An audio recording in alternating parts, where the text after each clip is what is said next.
ওকে, good evening সবাইকে। আমার নাম কেলভিন এবং আমি একজন প্রহরী।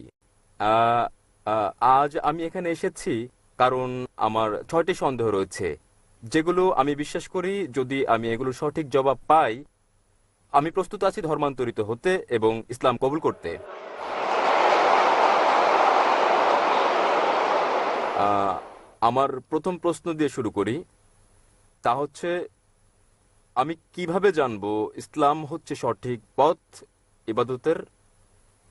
এবং আমি আমি এই প্রশ্নের পর আমি দ্বিতীয় প্রশ্ন করব, যা হচ্ছে এরকম: আমি কিভাবে জানবো যে বাণী প্রচার করছি তা ঈশ্বরের কাছে যাচ্ছে? ওকে।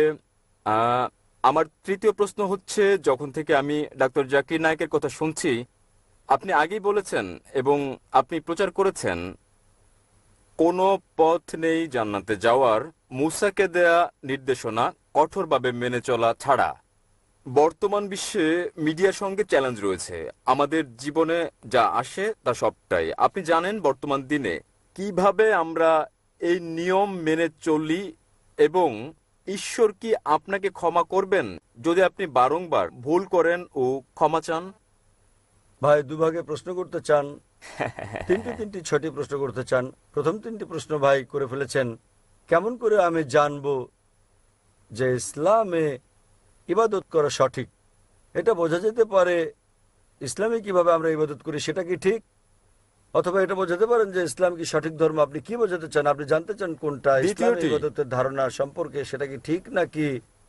ইসলাম কি ইবাদতের জন্য সঠিক ধর্ম? ভাই প্রথমে যে প্রশ্ন করেছেন তিনি জানতে চান কিভাবে তিনি জানবেন যে ইসলাম সঠিক ধর্ম আমাদের অনুসরণের জন্য, এবং দ্বিতীয় অংশ একই রকম, আমরা কিভাবে জানবো যে ইসলাম একমাত্র সত্যি। Yes sir. এবং তৃতীয়টি হচ্ছে তিনি বলেছেন, আমার একটা লেকচারে বলা হয়েছে, যীশু খ্রিস্ট তারপর শান্তি বর্ষিত হোক বলেছেন, যদি আপনি জান্নাতে যেতে চান আপনাকে সব নির্দেশনা মানতে হবে এবং তাওরাতে উল্লেখিত সকল নিয়মের অনুসরণ করতে হবে। কিভাবে এই যুগে আমরা তাওরাতের সব নিয়ম মেনে চলি? আমি চেষ্টা করব প্রথম দুটো প্রশ্নের জবাব একসঙ্গে দিতে। কি করে আপনি জানবেন যে ইসলাম সঠিক ধর্ম ইবাদতের জন্য, এবং কি করে আপনি জানবেন যে ইসলাম একমাত্র সত্যি? ইসলাম এসেছে আরবি শব্দ সালাম থেকে, যার মানে শান্তি। এটা আরও এসেছে আরবি শব্দ সিলম থেকে, যার মানে আল্লাহর কাছে নিজের ইচ্ছাকে সমর্পণ করা। ইসলাম মানে সর্বশক্তিমান ঈশ্বরের কাছে নিজের ইচ্ছাকে সমর্পণ করে শান্তি অর্জন করা। এবং কোন গ্রন্থের দাবি যে সেটা ঈশ্বরের বাণী, যে কোনো ধর্মকে প্রমাণ দিতে যে এটা সর্বশক্তিমান ঈশ্বরের কাছ থেকে এসেছে, এই ওহী, এই গ্রন্থ, এই ধর্মকে সময়ের পরীক্ষায় উত্তীর্ণ হতে হবে। অতীতে সেটা ছিল অলৌকিকতার যুগ এবং মহিমান্বিতকরণ হচ্ছে অলৌকিকের অলৌকিক। পরে আসলো সাহিত্য এবং কাব্যের যুগ। মুসলিম ও অমুসলিম আরব পণ্ডিতেরা একই সুরে তারা দাবি করলেন যে মহিমান্বিত কোরআন ছিল পৃথিবীর বুকে সবচেয়ে ভালো আরবি সাহিত্য। তবে বর্তমানে যদি কোনো ধর্মগ্রন্থ কাব্যিক ঢঙে বলে যে পৃথিবী সমতল, আধুনিক দুনিয়াকে তা গ্রহণ করবে? খুবই স্বাভাবিক না, কারণ বর্তমান হচ্ছে বিজ্ঞান ও প্রযুক্তির যুগ। তাহলে যদি আপনি এই পরীক্ষাটা করেন বিজ্ঞান ও প্রযুক্তির, বর্তমান সময়ে ধর্মগ্রন্থসমূহের যেগুলো আমাদের কাছে আছে, বিশ্বের বিভিন্ন ধর্মের সকল ধর্মগ্রন্থ পরীক্ষায় ফেল করেছে কোরআন ছাড়া। আর আমি একটা লেকচার দিয়েছি কোরআন ও আধুনিক বিজ্ঞান সাংঘর্ষিক নাকি সামঞ্জস্যপূর্ণ বিষয়ের উপর। আমার সময় এখানে হবে না প্রশ্নোত্তর পর্বে সম্পূর্ণ লেকচার দেওয়ার। তবে আমি উল্লেখ করতে চাই, অ্যালবার্ট আইনস্টাইন বলেছেন, প্রখ্যাত বিজ্ঞানী ও নোবেল পুরস্কার বিজয়ী, যে ধর্ম ছাড়া বিজ্ঞান পঙ্গু এবং ধর্ম বিজ্ঞান ছাড়া অন্ধ। আমি আপনাদের মনে করিয়ে দিচ্ছি, মহিমান্বিত কোরআন কোনো বিজ্ঞানের গ্রন্থ নয়, SCIENCE, বরং এটা একটা নিদর্শনের গ্রন্থ, SIGNS, এবং এতে ৬,০০০-এর বেশি নিদর্শন রয়েছে। মহিমান্বিত কোরআনে ৬,০০০-এর বেশি আয়াত আছে, যার মধ্যে ১,০০০-এর বেশি আয়াত বিজ্ঞান নিয়ে বলেছে। যদি আপনি তুলনা করেন বৈজ্ঞানিক সত্যগুলো যা আমরা জানতে পেরেছি, আমরা দেখতে পাই যে বিজ্ঞান যা সম্প্রতি আবিষ্কার করেছে, হতে পারে ৫০ বছর আগে, ১০০ বছর আগে, ২০০ বছর আগে, ৪০০ বছর আগে, মহিমান্বিত কোরআন তা উল্লেখ করেছে ১৪০০ বছর আগে। কোরআনে বিশ্ব সৃষ্টি সম্পর্কে বলা হয়েছে সূরা আম্বিয়া অধ্যায় নম্বর 21 আয়াত নম্বর 30-এ, যা বিগ ব্যাং সম্পর্কে বিজ্ঞানীরা জেনেছেন কিছুদিন আগে, তারা 50 বছর আগে আবিষ্কার করেছেন, তা কোরআনে উল্লেখ করা হয়েছে 1400 বছর আগে। আমরা জেনেছি যে পৃথিবী বর্তুলাকার, যখন 1577 সালে স্যার ফ্রান্সিস ড্রেক জাহাজে করে পৃথিবী ভ্রমণ করেন। পবিত্র কোরআন বলছে সূরা নাজিয়াত অধ্যায় নম্বর 79 আয়াত নম্বর 30-এ, আমি পৃথিবীকে ডিম্বাকৃতি বানিয়েছি। والأرض بعد ذلك دحاها। উট পাখির ডিমের কথা বলা হয়েছে এবং আমরা জানি উট পাখির ডিম ডিম্বাকৃতি হয়। আমরা আগে ভাবতাম যে চাঁদের আলো তার নিজস্ব আলো। সম্প্রতি জানতে পেরেছি 100 বছর আগে, 200 বছর আগে, 300 বছর আগে, যে চাঁদের আলো প্রতিফলিত আলো তার নিজস্ব আলো নয়। এ কথা কোরআনে উল্লেখ করা হয়েছে 1400 বছর আগে সূরা ফুরকান অধ্যায় নম্বর 25 আয়াত নম্বর 61-তে। তাহলে কে এসব তথ্য কোরআনে উল্লেখ করতে পারেন যা আমরা সম্প্রতি জানতে পেরেছি? আগে যখন আমি পড়তাম স্কুলে, আমি শিখেছিলাম যে সূর্য ঘুরে কিন্তু আবর্তিত হয় না এর নিজ অক্ষে। কোরআনে উল্লেখ আছে সূরা আম্বিয়া অধ্যায় 21 আয়াত নম্বর 33, সূর্য ঘোরার পাশাপাশি নিজ অক্ষে আবর্তনও করে। আজ বিজ্ঞান জানতে পেরেছে যে সূর্য ঘোরে, এছাড়াও নিজ অক্ষে আবর্তন করে, যা কোরআনে উল্লেখ করা হয়েছে 1400 বছর আগে।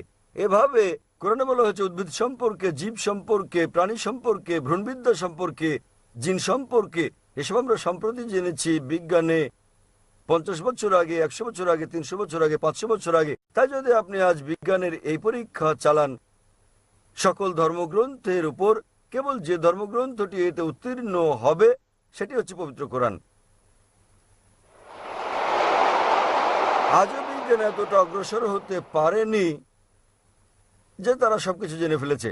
তাই আমি লোকজনকে বলি, যদি আপনারা কোরআনকে বিশ্লেষণ করেন, আমরা জানতে পারি প্রায় 80% যা কোরআনে বিজ্ঞান সম্পর্কে বলা হয়েছে, আজ বিজ্ঞান নিশ্চিত করেছে যে এটা পুরোপুরি সঠিক। হতে পারে 20%-এর মতো অস্পষ্ট, না সঠিক না ভুল। তাই আমার যুক্তি বলছে যখন 80% পুরোপুরি সঠিক, বাকি 20%ও ইনশাল্লাহ সঠিক হবে। তাই এটা একটা যৌক্তিক বিশ্বাস। কোরআনে এরকম একটি আয়াত নেই যেটা বৈজ্ঞানিক গবেষণায় ভুল প্রমাণিত হয়েছে। কোনো হাইপোথিসিস থাকতে পারে যা কোরআনের সঙ্গে সঙ্গতিপূর্ণ নয়, কিন্তু কোরআনে এরকম একটি আয়াত নেই যা কোনো বৈজ্ঞানিক গবেষণায় ভুল প্রমাণিত হয়েছে। তাই এর উপর ভিত্তি করে যদি আপনি এই পরীক্ষা চালান যে কোনো ধর্মগ্রন্থে, কেবল যে ধর্মগ্রন্থটি এই পরীক্ষায় উত্তীর্ণ হয় তা হচ্ছে ইসলাম ও কোরআন। আমি প্রস্তুতি পর্ব শুরু করেছিলাম কোরআনের একটা আয়াত পাঠ করে সূরা ইসরা থেকে অধ্যায় নম্বর 17 আয়াত 81, যাতে বলা হয়েছে, وقل جاء الحق وزهق الباطل إن الباطل كان زهوقا। বলো সত্য এসে গেছে এবং মিথ্যা বিলুপ্ত হয়ে গেছে। আসলে মিথ্যা তার প্রকৃতিগত কারণে বিলুপ্ত হবে। তাহলে আপনি পরীক্ষা চালালে কেবল যে ধর্মটি পরীক্ষায় উত্তীর্ণ হয়, একমাত্র সত্য ধর্ম যা বিকৃত নয়। সেজন্য উইলিয়াম মোর বলেন, কেবল যে ধর্মগ্রন্থ, তিনি বলেছিলেন 200 বছর আগে ইসলামের সমালোচক হিসেবে, কেবল যে ধর্মগ্রন্থটি যেটি বিকৃত করা হয়নি এবং যেটি বিশুদ্ধতা রক্ষা করেছে 1400 বছর ধরে, সেটি হচ্ছে পবিত্র কোরআন। তাই এইসব তথ্যের উপর ভিত্তি করে কেবল যে ধর্মের কথা আমরা ভাবতে পারি, আমরা বুঝতে পারি এবং বিশ্বাস করতে পারি যা সত্য এবং সঠিক, সেটা কোরআন। আপনার তৃতীয় প্রশ্ন নিয়ে বলি যে আমি আমার লেকচারে বলেছি যীশু খ্রিস্ট তারপর শান্তি প্রতিষ্ঠিত হোক বলেছেন যে আপনাদের ওল্ড টেস্টামেন্টের হিতোপদেশ অনুসরণ করতে হবে। আমি বাইবেলের উদ্ধৃতি দিয়েছি গসপেল অফ ম্যাথিউ অধ্যায় নম্বর 5 অনুচ্ছেদ নম্বর 17 থেকে 20, যেখানে যীশু খ্রিস্ট তারপর শান্তি প্রতিষ্ঠিত হোক বলেছেন যে যতক্ষণ পর্যন্ত তোমার ন্যায়পরায়ণতা ধর্মগুরু ও ফরিসীদের ন্যায়পরায়ণতাকে অতিক্রম না করে, কোনোভাবে কোনো উপায়েই তুমি স্বর্গরাজ্যে যেতে পারবে না।